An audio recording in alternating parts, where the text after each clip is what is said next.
Kelly, thank you so much for coming on the Mind Your Hormones podcast. I'm selfishly so excited for this conversation because I have so many questions for you. I'm obsessed with your Instagram, I'm obsessed with all the information you put out. I know the audience is just going to literally love talking to you and hearing everything you have to share. So before we dive right in, can you just give a little intro of who you are, how you got into this whole breastfeeding world?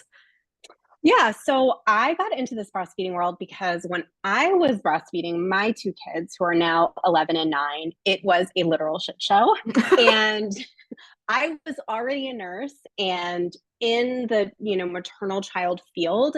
And, I still was completely unprepared. I really went into my experience just thinking that wanting to breastfeed was enough, and reading a few random blogs and watching a few YouTube videos was like enough preparation. And I just really was shocked by how intense and hard it was. And that really is what, got me into this field. And so I'm a nurse and I later became an IBCLC, which is a lactation consultant.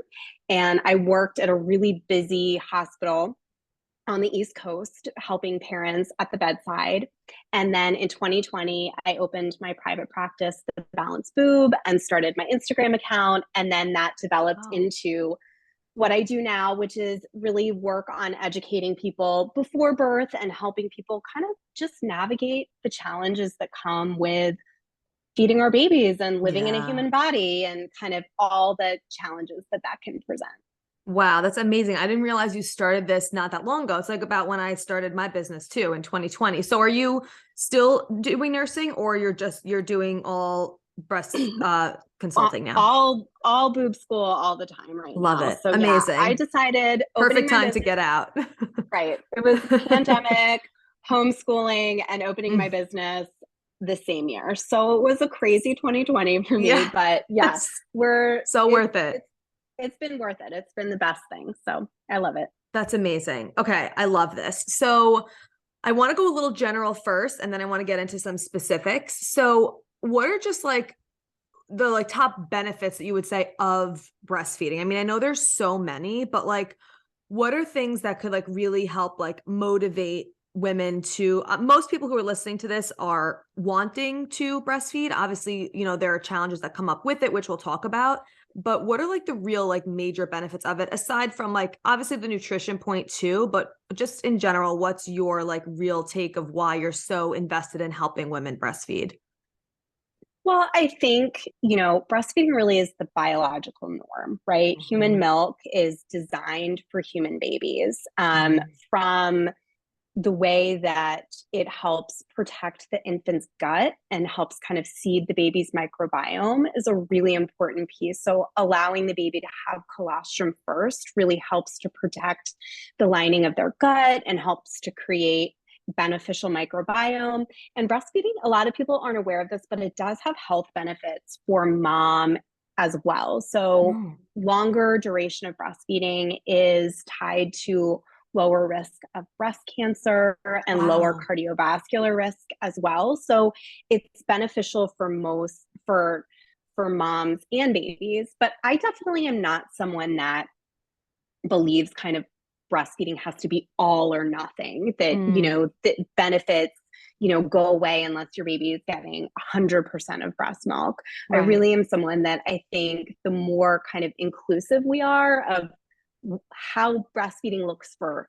many, many families in this country, the longer people are going to be able to do it, because they're going to, feel more supported wherever their journey takes them. I love that. Wow. I did not know the benefits for a mom with, reducing breast cancer and stuff like that. That's amazing. Just more incentive to want to do it. So you touched on the colostrum, which, obviously so many people talk about that. So can you talk to us about like, what is the milk supply or like non-milk supply look like right after you give birth? Because I know a lot of people, if they're at hospitals where maybe there aren't lactation consultants, they will kind of force them into formula right away because their breast milk isn't coming in right away. So what is that supposed to look like? Like what could be like a good expectation of you have the baby, like what's going to be coming out right away? What is it okay if it's like, okay, you don't have to go to formula if you're just producing colostrum? Like, what does that actually look like in the beginning? Yeah, so there's several stages to milk production. And actually, the first stage is called lactogenesis 1, and that's happening in pregnancy. So, starting at 16 to 22 weeks gestation, your body is preparing to breastfeed. You're already producing colostrum. And Hence the reason the increased amount of boobs. Yes. Your breasts are growing and changing in preparation for your baby. But your body's so smart and cool that you have progesterone, which is a hormone that's circulating during pregnancy that's telling your body, okay, get ready, but like not yet, boobs. Like not yet. Get the colostrum in there, but don't bring a full milk supply in yet. Right. And then after the placenta is delivered, that's what triggers the second stage of milk production. So it's really that abrupt change in hormone levels after the delivery of the placenta that triggers the next stage of milk production. Okay. And so colostrum is your first milk. It is not less than milk. It is milk. It's a highly concentrated, very viscous substance that has a lot of really important immunological benefits for babies. So it helps to protect them against infection. It helps to grow and seed their microbiome. And really, ideally, it's the perfect food and the only food your baby will need over the first couple days of their life as your milk transitions into what we call transitional milk. So what a lot of moms don't understand is they think like they have colostrum, and then at some point, the first week they come home from the hospital, their real milk comes in, right? It's like one and then the other. But really what's happening is every hour after birth, you're slowly increasing in volume as your milk transitions over this period of time. And what's really cool is the more frequently and the earlier we remove colostrum from our breasts. So as soon as, the first hour after birth, if we are able to remove colostrum during that period of time and every couple hours for the first couple days of your baby's life, this is one of the most protective things we can do to help support and build a really great milk supply. So the research is just so strong that this early removal of colostrum is so beneficial, not just that it has you transition to your more mature milk more quickly and in higher volume, but it's also going to impact your long-term milk production as well. Wow. Okay. So suggestion, your recommendation is like an hour after birth, hopefully like latch and start feeding right away. And then every couple of hours to help increase that production. Yeah. And I actually teach a lot of this in my class, Boob School. And this is why it's so great that you're getting this information now in pregnancy, because I want moms to be able to use hand expression, which is where you literally use your hands to remove colostrum from your breasts. I want moms to have this tool and bring it to them with them to their birth. So in addition to trying to latch your baby, you're actually going to do a little bit of extra stimulation with your hands as well, because we all know, we're all imagining our births where our babies are born and they're put on our chest and they immediately start rooting around and we're allowed to have that amazing golden hour. And by all means, like advocate for that. And we talk about that as well in Boob School, how to advocate for that.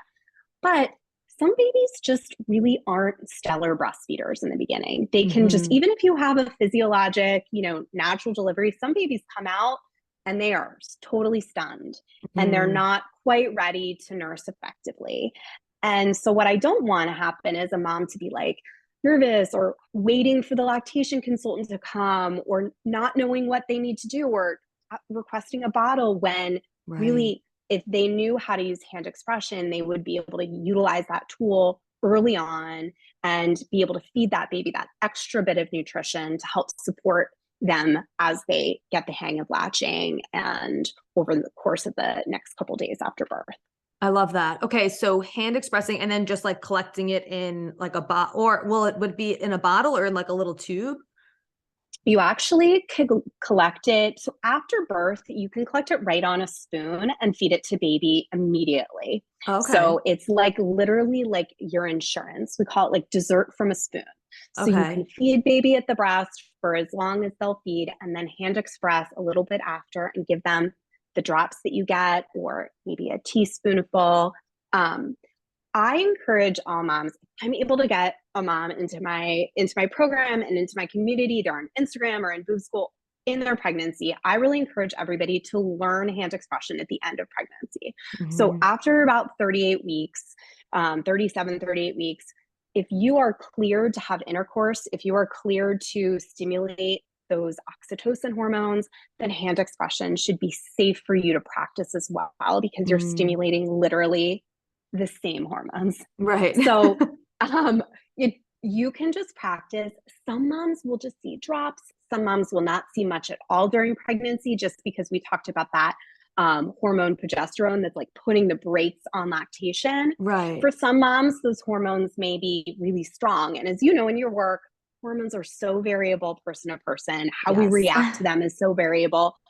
So I don't ever want a mom to panic that they're not seeing colostrum during pregnancy. It doesn't mean it isn't there. It's just your hormones may be really loud and your body may be kind of waiting until that shift in hormones to really see the colostrum. But if you learn this tool during the end of pregnancy, you will be able to use this and right away after birth. And some moms will even be able to collect this colostrum in the last days and weeks of pregnancy and bring it to them to the hospital. So they actually will have extra colostrum there in case baby needs to be supplemented, or maybe baby needs to go to the NICU or has a low blood sugar, you know, any sort of little bump in the road, you will have your already expressed colostrum to be able to supplement the baby with, which is a really empowering, it's an incredibly empowering experience for mothers to see in pregnancy what their body is capable of, and know that they have this tool. Like, oh, you know, shoot, if my baby really isn't latching well in that golden hour, or they are so sleepy that first 24 hours of life, I don't have to just like spin out in an anxiety loop because my baby isn't feeding. I literally know what I need to do to support my body and to support my baby. That's amazing. And if you are hand expressing before birth, you could just, I'm assuming on Amazon, you could get like little something to just store it in, because I'm sure it's not going to fill up a bottle. No. So what you'll want to do is, there's two options that work really well. Moms can express like into a spoon or a silverette cup, which are one of my favorite tools for breastfeeding. And then you literally draw it up in like a 1 or 3 cc oral syringe that you'd get on Amazon. Okay. Or there's Haka makes colostrum collectors, which are little like suction tubes almost, where you can suck up the little drops. And some moms will find they like those as well. So those are two options. Okay, and amazing.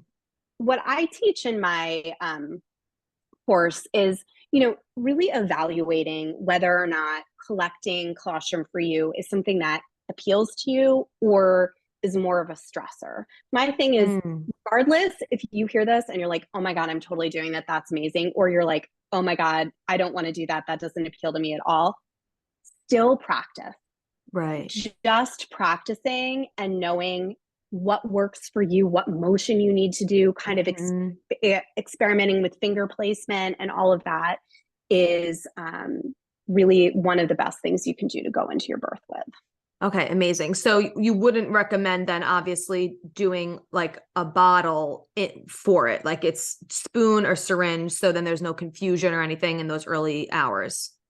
Yeah, it's usually such a small volume and it's so thick that the bottle doesn't work really well. It's almost like a maple syrup consistency for most moms. Okay. So usually using an oral syringe while baby sucks on your finger, or giving it to them in a spoon, or a little medicine cup while you sit them up and just kind of tip it into their mouth, and they literally lap it up like a little kitten. So cute. I know, it is very cute. So that's a wonderful way to help support early breastfeeding. Okay. And does it hurt when you're hand expressing? So it shouldn't, you know, sometimes moms, because of the hormones of pregnancy, have really sensitive nipples.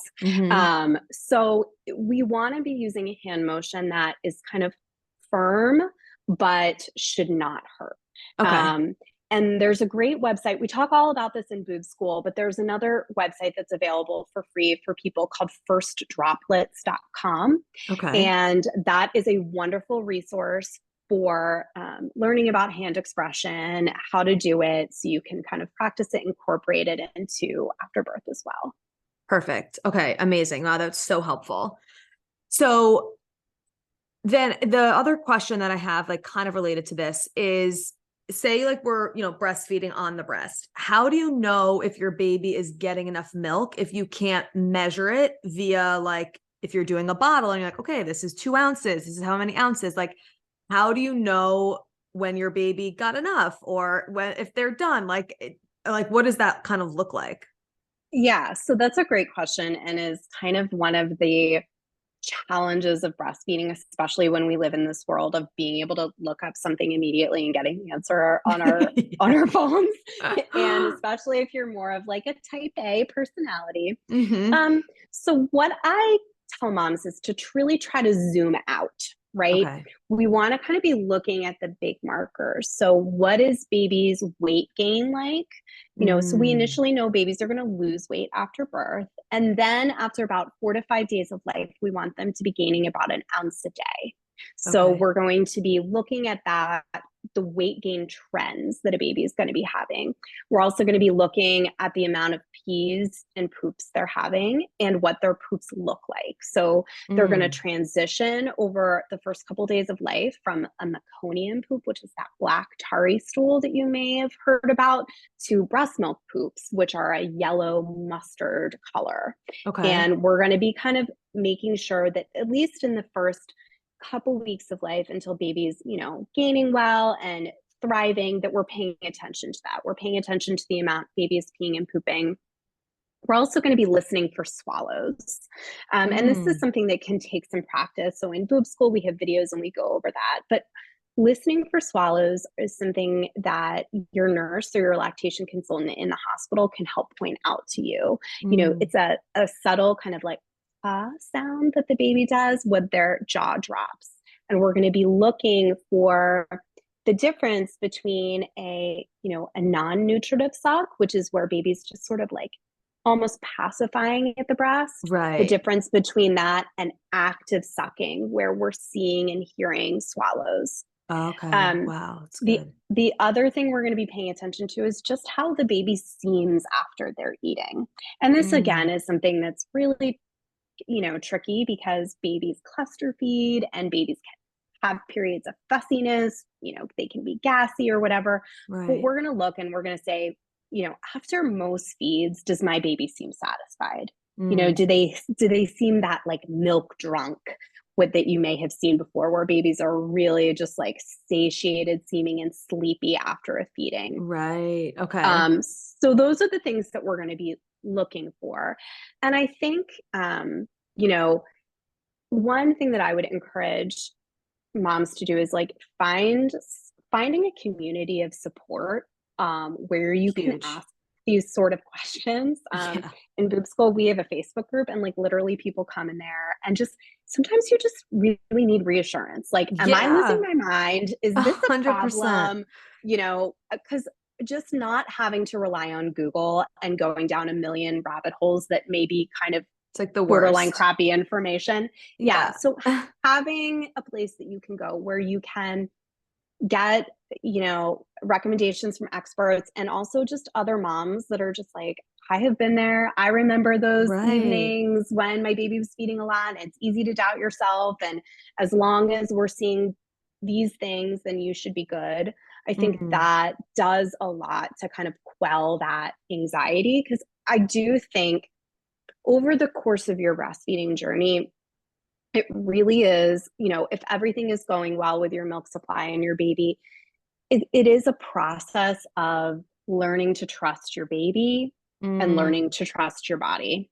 Yeah. Wow. And that's a challenge in life in general, not just in breastfeeding. Exactly. But, it really is a practice of kind of being able to zoom out, looking at the big picture, and, working to trust kind of that our babies are doing what they need to do to drive our milk supplies. I love that. And just wrapping that like kind of topic up, in the hospital, obviously we know they lose weight. And you said like the colostrum is there for the first couple days. So is there a marker where it's like, oh, if they lose this much weight, maybe they're not even getting enough colostrum, or like this is when the hospital might say like, oh, you need to supplement with formula. But if you really don't want to do that, like, what is there like a marker where you could say like, no, because you don't want to starve your baby either. So it's like, how do you know if someone's like, recommending formula, but you really don't want to do it? Like, is there, you know what I'm saying? Yeah, I think that's a great question. So what I recommend is, yes, we know babies are going to lose weight. Typically 10% is where we would start to get concerned. So if it's under 10%, and especially we want to, again, look at the whole picture. So when a mom has had a long induction and she's had a lot of IV fluids, or she's had a cesarean delivery and she's had a lot of IV fluids, those IV fluids are circulated through in the mom's body and through the placenta. So the baby is born with lots of fluids on board. Oh, and so then it makes them heavier. Makes them heavier. And then over the next 24 hours, like I'll remember being at the hospital and there'd be some babies that peed 8 times and pooped 4 times in the first 24 hours of birth. And then the next day we weigh them and it's like, wow, this baby has lost 6% of their weight. Well, really that first weight probably wasn't fully accurate. Right. So I think pulling back before we get a panic over just the percentage number, we want to be pulling back and looking at the whole picture. So we want to be looking at, is this a baby that lost most of that weight in the first 24 hours? Is this mom hearing swallows? Is this mom seeing the appropriate number of pees and poops? Is she having changes in how her breasts feel over the course of the day? Is she able to hand express or pump some extra volume to give the baby? So those would be the things that I would be looking at. And, before, and those are conversations that you should, be having with your pediatric provider who's going to be rounding on you in the hospital. That's really the person that would call the shots, whether or not your baby like needs to be supplemented. But that's something that it should be a conversation between you guys where it's ultimately your decision. Right. And it might be the kind of thing that, okay, they'll agree to watch you for the next 12 hours or you're discharged, but you have a follow-up with a lactation consultant the next day. Those sorts of things are things that you can bring into the conversation. So, your wishes are met. Oh, that's so helpful. Okay. I love that. So let's kind of pivot to latching. How do we know if the baby's properly latched? Are there like any tips to latch? Are there things like, because I know everybody has different nipples and it's like different nipple sizes, whatever. Like, what are just any like tips you could give on latching and how we know they're properly latched? Will it be like very obvious if they're not latching properly? Like, what does that look like? So I do have a free guide to latching, which I'll give you to put in the show notes so people can take a look at that. So the thing about latching that's really interesting is babies are latching and feeding because of reflexes, right? All these reflexes that your baby's born with, the rooting reflex and the sucking reflex, the stepping reflex, they're all really ingrained in their body to help them get to the breast and feed. But the interesting thing is they really need something called positional stability or really gravity to help them be able to use their reflexes to latch effectively. And in modern breastfeeding practices, we do a lot of teaching people to kind of sit upright with a million pillows around them. And that's where moms feel this pressure to like shove their nipple in their baby's mouth at the perfect time, or it's not a good latch. So I teach a lot in Boob School, kind of more baby-led latching, which is where mom is reclined actually. Okay. And baby is able to, with gravity, move to the breast and they naturally open wider and latch on without much help or, timing for the mom. It's a lot, bless you. Sorry. It's a lot less, it's okay. It's a lot less stressful. But in general, a latch ideally should not hurt. So ideally, a couple things we're going to be thinking about is, is it painful? If your latch is painful, then something isn't right.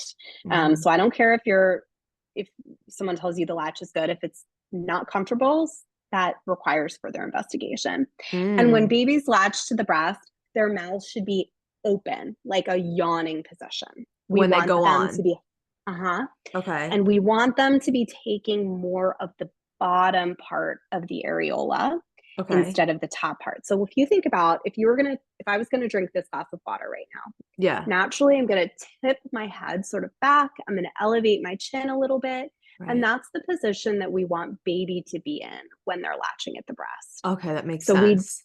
If you kind of tuck your chin against your chest and try to open your mouth and drink. Oh yeah, it's like so uncomfortable. It's not going to be comfortable. Yeah. So when we're thinking about latching, it's much less about, what's happening right at the mouth.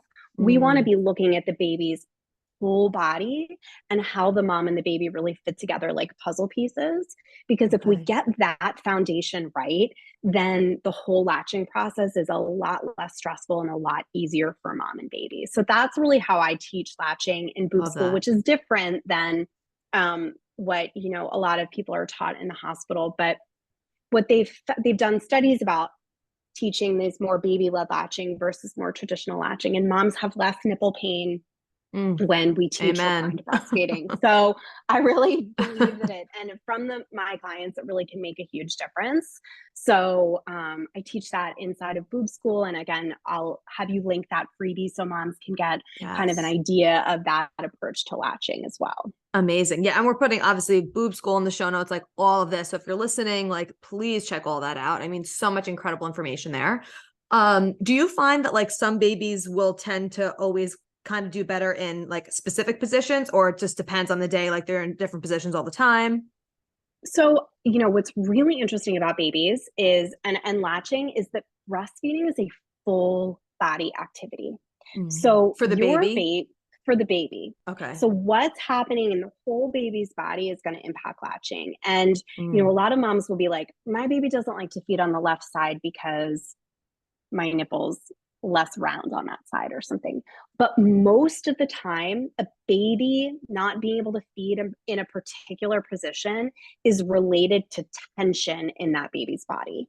So your baby is literally in a, little pretzel inside of you, and they have to sort of unfurl over the next couple days and weeks and months. Right. And for a lot of babies, they may have some tension from in utero positioning. Sometimes babies were kind of stuck in a certain position, and it may be more difficult for them to maybe turn their head into that position or elevate their chin in that position. Wow. So if you are having difficulty latching on a particular side or in a particular way, definitely your first instinct should not be, it's something wrong with my breasts. Your first instinct is, what's going on in my baby's body that's making this way of latching difficult for them?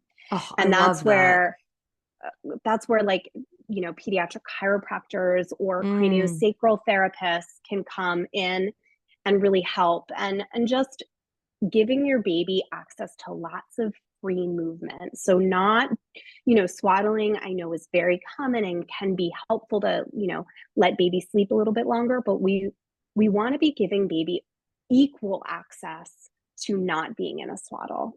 So they can get stretched, they can open their bodies, they can, they have to go from this flexion in utero to this breastfeeding position. And that's a big change. It's literally going from a tucked to an open position. Yeah. And so we want to help babies be able to move their bodies freely and be able to get kind of unfurled from the womb so they can feed effectively at the breast. Oh, I love that. Yeah, I've been reading stuff about swaddling and how like they don't have that like reflex if they're like too tight all the time. So that's interesting. You brought it up that it can support breastfeeding. I never even thought about it in that way. And I love how you said like it shouldn't be the first instinct that something's wrong with your breast, because especially as women, it's like always, what am I doing wrong? Why? Like I'm failing. This is my fault. Like that's such a great way to look at it. Like, no, it's probably just because the baby, like you said, it's so true. They're like in this tiny little position for so long. So like it could cause some tension. Never even thought about that, but I love how you brought that up. So, okay. Talking about the pain that you're like, if it's painful, then they're not latching properly. But like, is there just a normal amount of soreness that's obviously going to happen just from your nipples being sore from feeding so much, or there should be no pain if they're even after, if they're latching properly? So that's a really good question. So kind of yes and.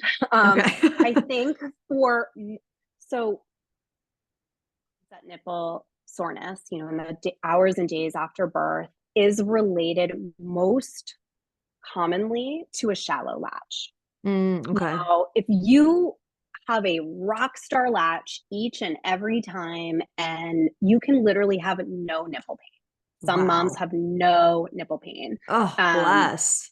I know. But for most moms who are learning and, you know, the thing about our nipples, it's sort of like the inside of your mouth. They're extremely vascular and they can get damaged very quickly and they can heal quickly as well with proper treatment. So, you know, it doesn't take many latches that are kind of shallow or kind of just what I saw a lot in the hospital, and 100% guilty of myself with my kids, is kind of this idea of, you know, well, at least they're on there. I'm just going to let them be, like, I'm just going to deal with it. It's not that bad. It's just, you know, a 4 out of 10 pain. I'm just going to disassociate and kind of ignore this. And then that pain is cumulative. And that's really what causes this soreness most of the time is, you know, maybe not latches that at the time were like horrible, but you've kind of dealt with it and had, you know, kind of this feeling that, you know, you didn't want to take baby off and relatch them. You kind of just dealt with it. And it's that compression of the nipple from a more shallow latch that causes that early nipple trauma and damage and pain. Wow, that makes so much sense. Okay, so it's good to know that it doesn't have to be painful at all. And the soreness is probably from that. So that's one of the things I'm like, okay, it's just like, I just thought that was like 100% like you're just going to be sore for a while till your nipples just get used to all this like action. Yeah, that's not how it works. It's really like your latch got better and that's why your pain dissipated. Your nipples didn't like get used to it. And they didn't. That's literally what I thought. Okay, amazing. Okay, so this is good to know. Okay, so I want to talk a little bit about pumping. So do you recommend doing, because I want to talk about like how to transition if people are like going back to work, but do you also recommend like being on the breast and then also pumping to store some milk? Like, what are your thoughts about that, about doing both, or is there confusion? Like, what is that about? So it's really going to depend on the mom and what's going on. But in general terms, if things are going well, if your baby is feeding well, in the first couple weeks, don't even worry about pumping. Like, of course, get your pump, take it out, sterilize it, because you never know what's going to happen. Right. But if your baby is feeding well, you can put that on the back burner. Just focus on feeding on demand, which is a lot in the newborn stage. Newborns feed 8 to 12 times a day. Ooh. So you don't need to add in any extra work for yourself. Right. But then typically around 4 weeks is when I suggest starting a daily bottle with the baby. Okay. It can be a snack bottle. So it can be as little as a half an ounce of breast milk that you got either hand expressing or with the Haka, or it can be a full feed. It just depends on what appeals to you, what works into your schedule, what's less annoying for you to do. Okay. So, but the reason we want to be practicing that is that there is such a thing as waiting too long to introduce a bottle. Yeah, that was my next question, because it's like, will they ever take the bottle then? Yeah, so we want to start this daily bottle practice. So if you want to go on a date night or a vacation or you're returning to work, that you're not dealing with bottle refusal, which is very, very stressful for parents. Yeah. I think in general, we have this perception that we need to have this huge milk stash built up for when we return to work. But what many moms don't realize is when you return to work, we are going to be prioritizing fresh milk. So what you pump on Monday is what you're going to send to daycare on Tuesday. Okay. That's That's ideally what's happening, because fresh milk is, number one, going to have, the different hormones and nutritional components of breast milk denature over time the longer they're stored. And that's what's going to keep you immunologically lined up with babies. So if baby gets exposed to something at daycare on Monday, your immune system is going to start pumping out antibodies to that particular virus. And those antibodies are going to be in your fresh milk. Yeah, it's so cool. So crazy. So that's why we want to be giving baby fresh milk. So, what a lot of moms will be like, when they learn this, they're like, okay, well, now I have 300 ounces stored in my freezer and I'm not even going to be using them. Yeah. But, you can use those later, you can donate them. But what we really want to be focusing on for the most part is giving your baby fresh milk. Okay.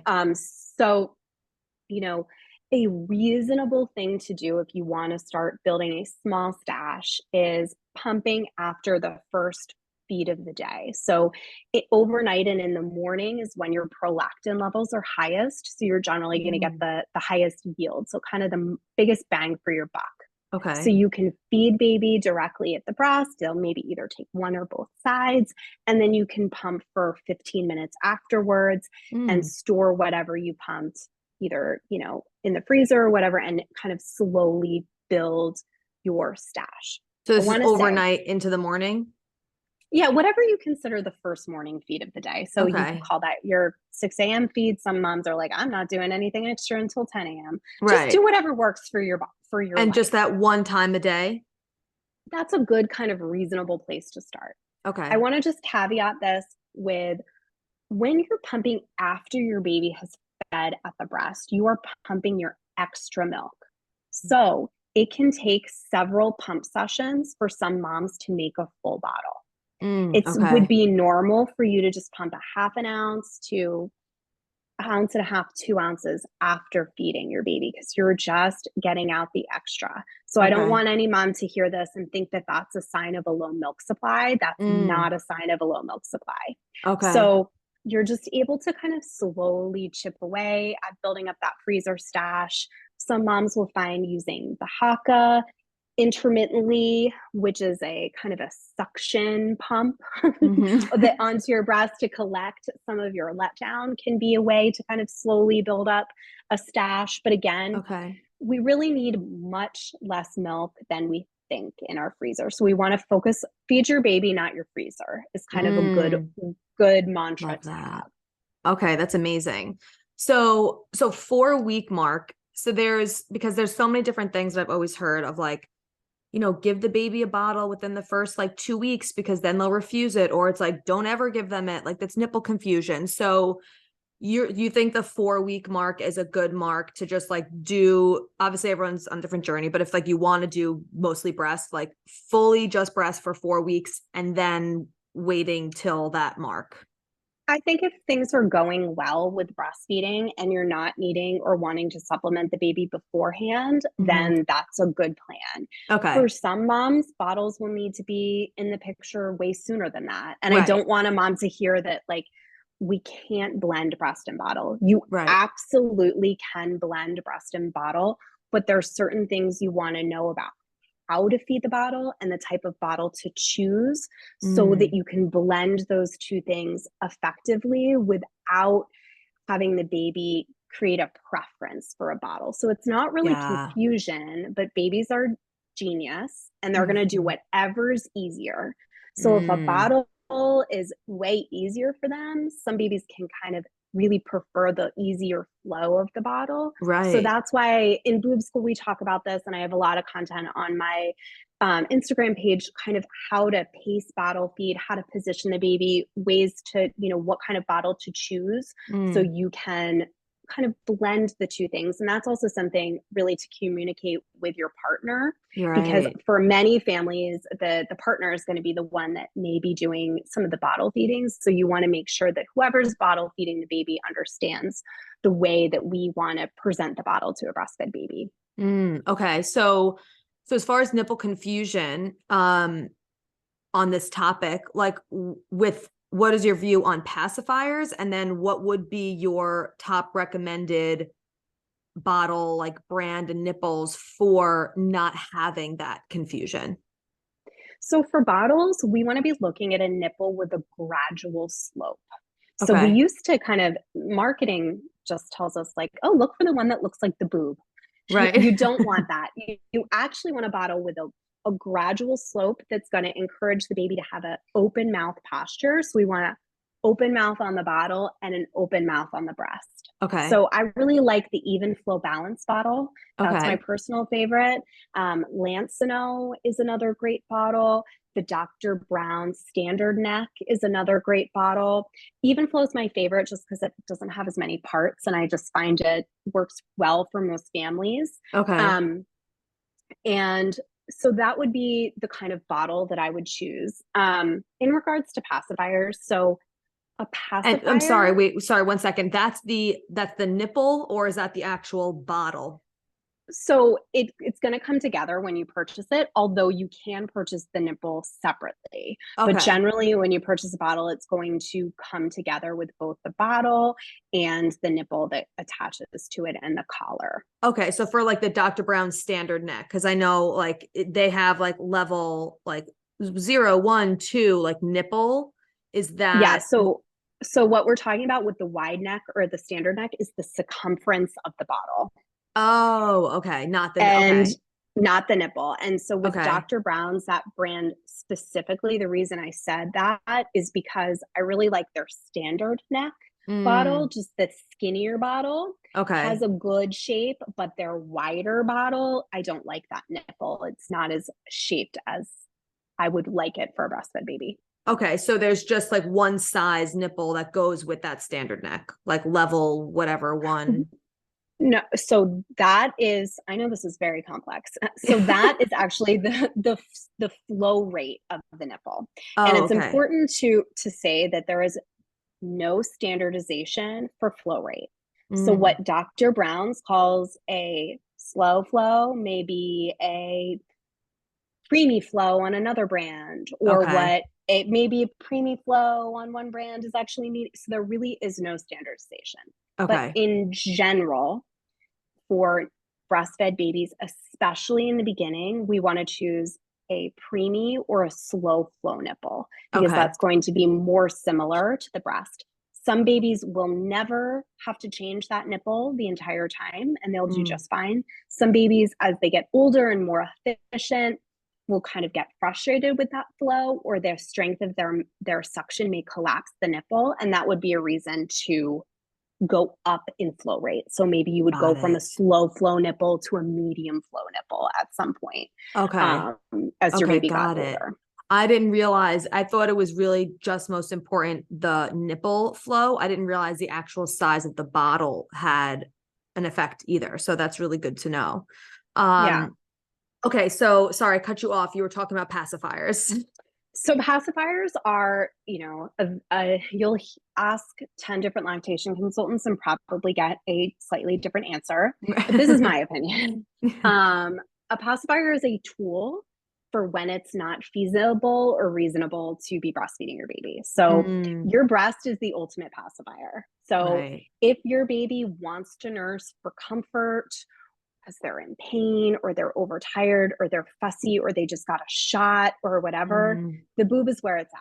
Right. But sometimes mama's got to take a shower, or you have to go to the bathroom, or you're driving in the car, or maybe you just need to rage cry in the bathroom for 3 minutes and get yourself together. And those are all times that using a pacifier is a totally reasonable thing to do.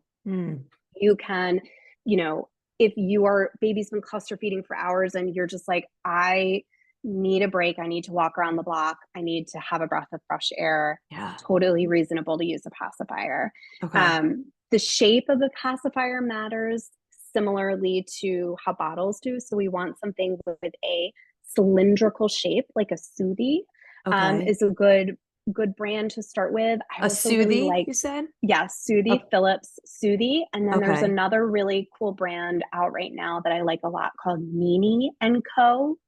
And that's a really soft silicone pacifier that's very similar to how a baby breastfeeds. So that's, can you say that one again? Nini and Co, Ninni. Okay. And Co. Okay. Awesome. So those are my two favorite pacifiers. So the way we don't use a pacifier is, oh, it's the middle of the night and it's been a few hours. It's been an hour even, and my baby is fussing and acting like they want to breastfeed. I'm going to put the pacifier in their mouth so I don't have to wake up right now. Like that's not the ideal way to use pacifier. Okay. But if you're using it mindfully as a way to get a break every once in a while, when you need to, when it isn't reasonable for you to be comforting baby with the breast, then it's totally a okay thing to do. And I don't think there's a reason to wait to any specific period of time. I just think be reasonable about it. But I personally think it's much more stressful to just allow your baby to scream and cry while you're in the bathroom or driving in the car than using a pacifier for a few minutes to get them regulated. Because for a newborn, sucking is the main way they have to regulate their nervous system. So they need to suck a lot to help regulate themselves. And we want to give them lots of opportunities to do that. I love that. Oh, that's so amazing. Okay. I want to transition to milk supply dropping. And like, what are some causes of that? Because I know, like, personally, my friend right now, she's, I don't know, the baby's like 4 or 5 weeks or something, and she's noticed a drop in her supply, but she's doing like pumping and not. So there's obviously education piece too. I like all the stuff you just talked about, but are there other things that like cause a drastic drop in your milk supply that people could like look out for and get ahead of, and like some ways we can improve it? So the two biggest things, when we're talking about milk supply, we want to really divide it into two categories. And before I forget to mention this, Kaya at Low Supply Mom on Instagram is a wonderful resource for all things low supply. She is evidence-based. She is wonderful. How do you spell her name? It's Kaya, Kaia Lacey, and she's at Low Supply Mom. Amazing. Okay. Thank you so much. I'll put all this in the show notes. Okay. Low Supply Mom. Let me make sure. Yeah, Low Supply Mom. Okay. So she is a wonderful resource. So when we're talking about low supply, there really are two types of low supply, and it can kind of be a blend of the two. So something like primary low supply, and that's where a mom perhaps doesn't have an adequate amount of glandular tissue or a hormone imbalance. So specifically for your community who may be dealing with PCOS, this is going to be a really important thing to hear. So glandular tissue is the part of your breast that makes milk. And that's been building in your body over the whole course of the time from when you went through puberty. So every time you've been getting your period, and through pregnancy, that amount of glandular tissue has been growing. And we do know that how our hormones are and how regular our periods are is going to impact the amount of glandular tissue that is in our breasts. And this is complicated because, for some moms, they may go into their pregnancy and delivery having less glandular tissue than they need to make a full milk supply. Right. And that would especially be if they weren't getting a period and maybe they did IVF or something like that.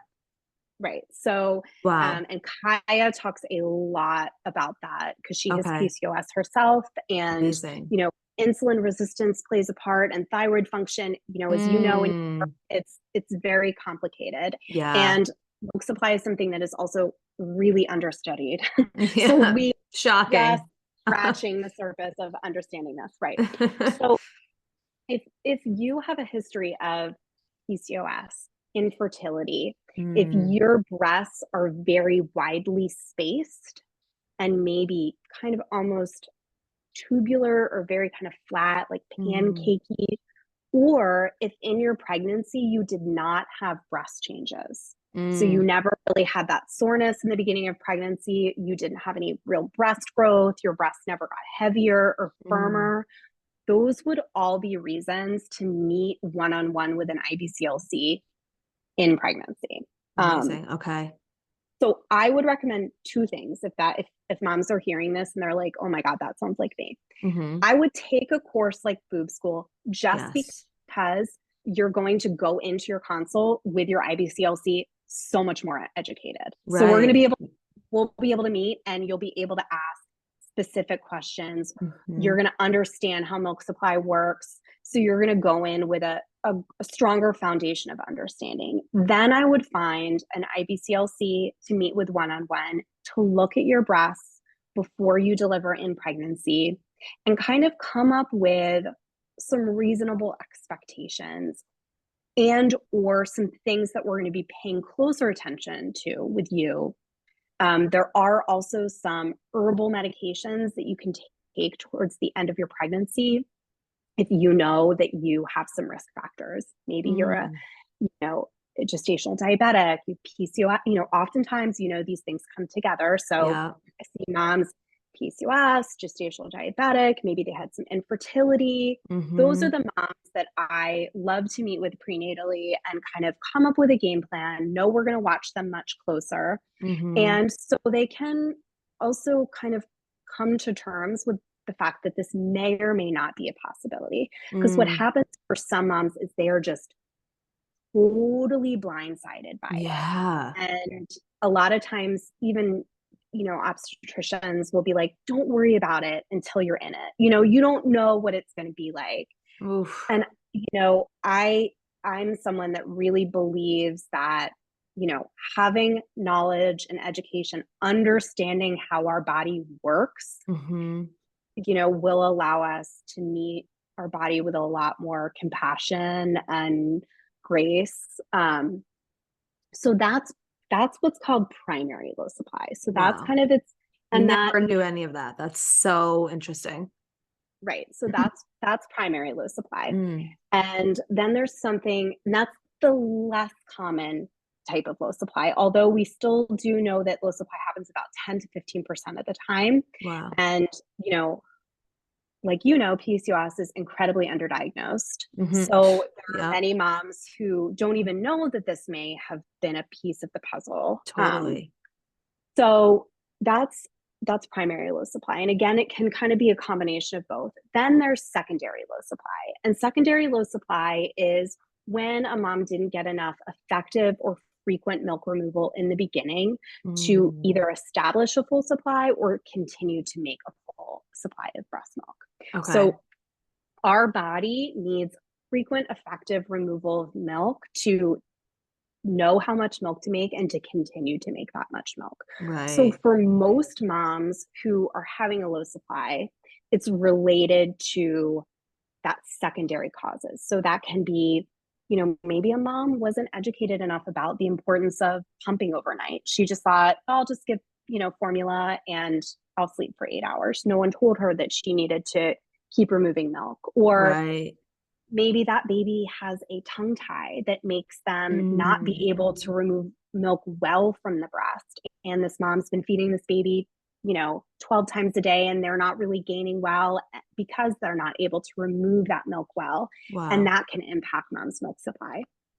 And some of those things we can reverse with, pumping and a good plan and, really good lactation management. How do you know if the milk is totally out? Like, how do you know if you are? Well, you're never really empty.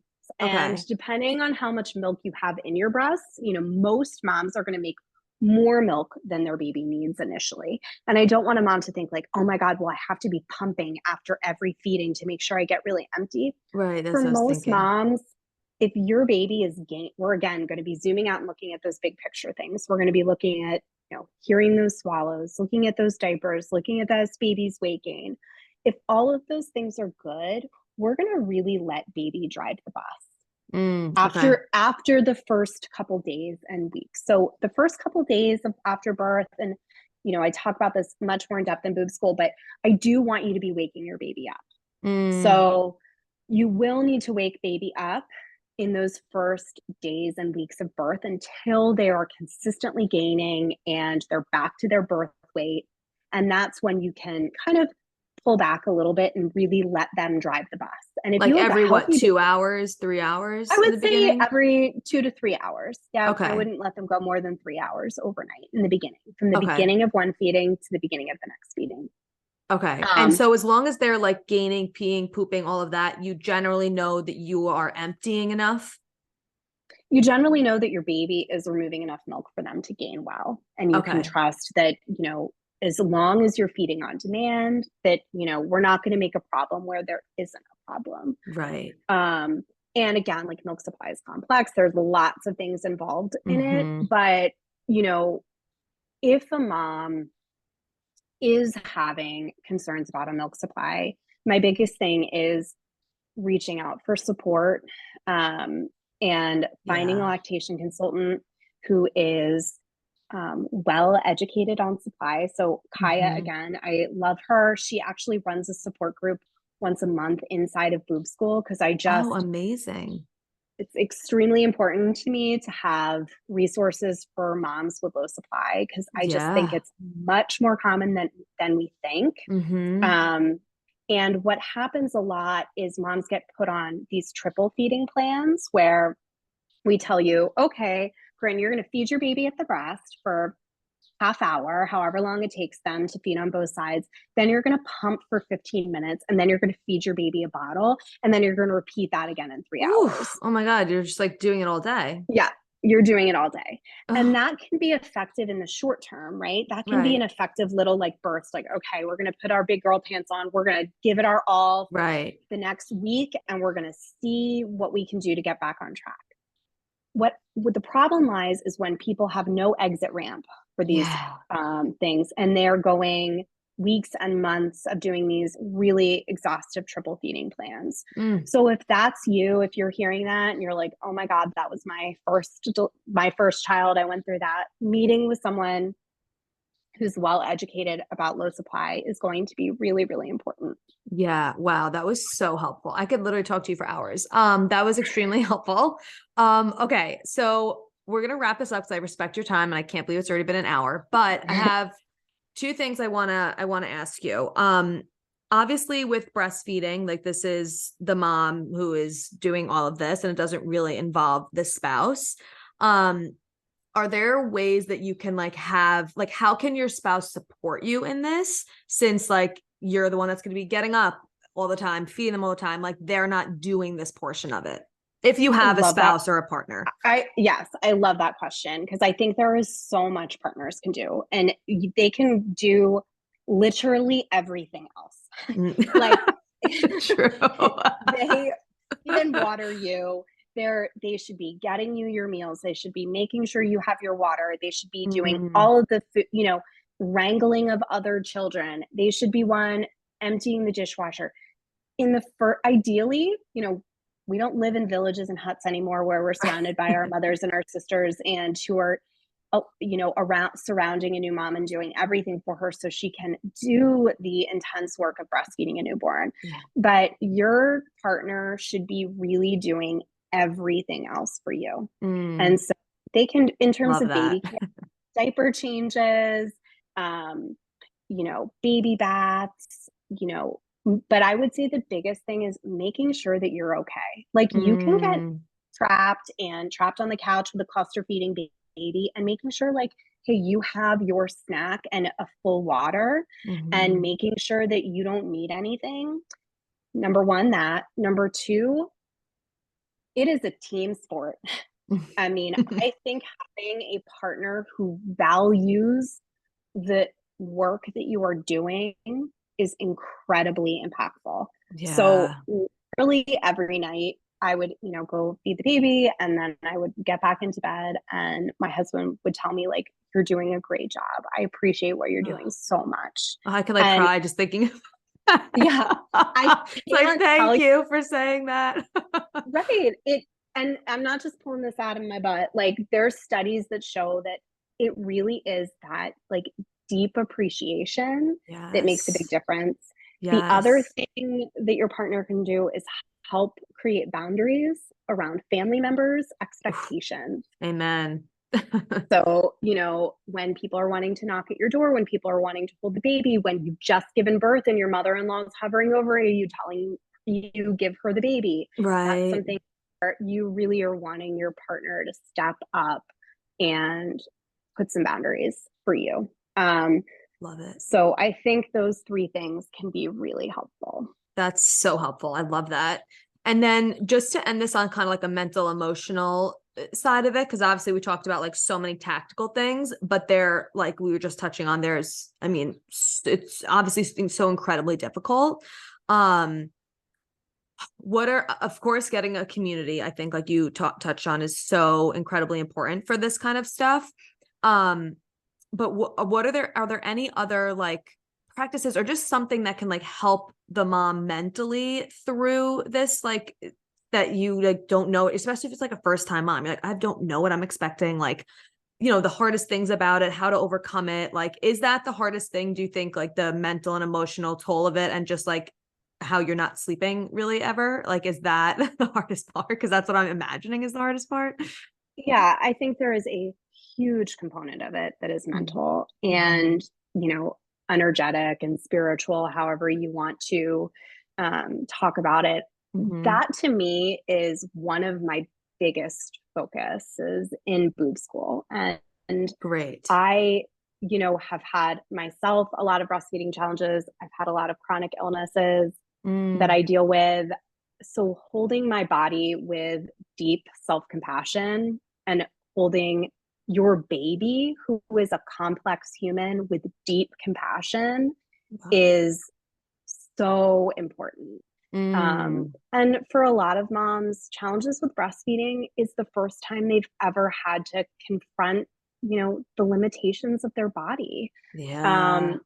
And so there is a lot that comes along with that. And, you know, advocating for yourself and pivoting and changing with how your journey evolves, if it doesn't look how you anticipated it looking, I think is really so important. And, you know, so every once in a while I'll get a mom that's like, if I take Boob School, do you promise that everything will be okay?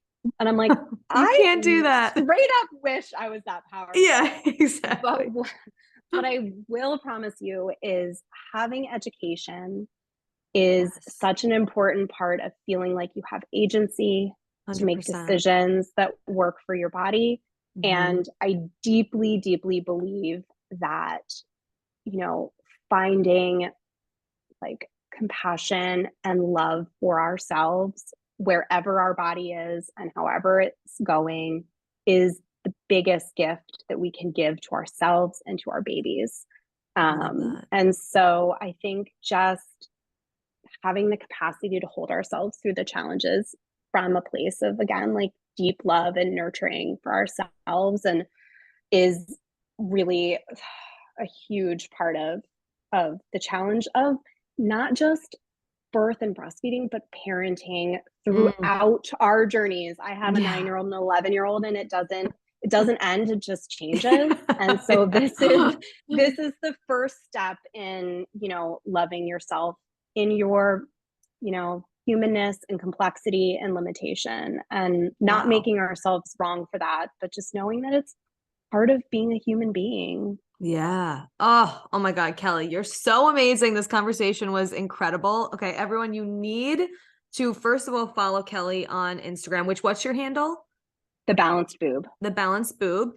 And go to Boob School. Obviously, we're going to be putting that in the show notes. And we're putting that lactation free guide in the show notes also. Can you just tell people how they could find you, a little synopsis of Boob School? Obviously, like you touched on it throughout, but like just a little bit about it. And then obviously we'll put all the links in the show notes. And do you work with people one-on-one as well?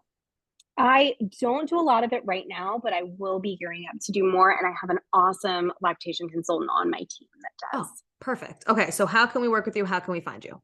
Yeah. So find me on Instagram at The Balanced Boob. My website is www.thebalancedboob.com. And there's all the information about Boob School. I have lots of blogs, all the resources that you need are going to be over there. And Boob School, yeah, I really designed it to be what I would build for my sister, is kind of the impetus of my sister's your age. She is Love it. Love it. You know, hoping to have her next baby or her first baby in the next year or two. And I really built it to be what I would want to give her to go into her breastfeeding and parenting journey with. And so it's really built to be kind of all the practical knowledge you need and the community and support aspect, because that's such a key layer. You know, it's not enough to just be like, here's the education, go on your merry way while you cry in a corner. Totally. It's really built to really hold you through the journey. So I love that. Oh my gosh. Okay. We're going to put all the links in the show notes. Kelly, thank you so much for your you are time, welcome. for all of this information. Like that was absolutely incredible. Okay. One thing that you can do, listener, right now to thank our guest is to share this with a friend, a family member, somebody. Share this on your social media and tag at The Balanced Boob, tag me at Corinne Angelica. Just message Kelly, like let her know what was your takeaway. Like she just poured so much into us, and it's so validating when you go on shows like this to hear like, oh, someone actually did enjoy it, or they took this away from it. So please let her know how freaking valuable this was. Whether again you DM her, you tag us, whatever, share it with a friend. Please share this far and wide. This is such invaluable information. And go check out Boob School, go follow her on Instagram, do all the things. Kelly, thank you again so much for being here. You are so welcome. I enjoyed it so much. Amazing. And everybody, I will talk to you soon.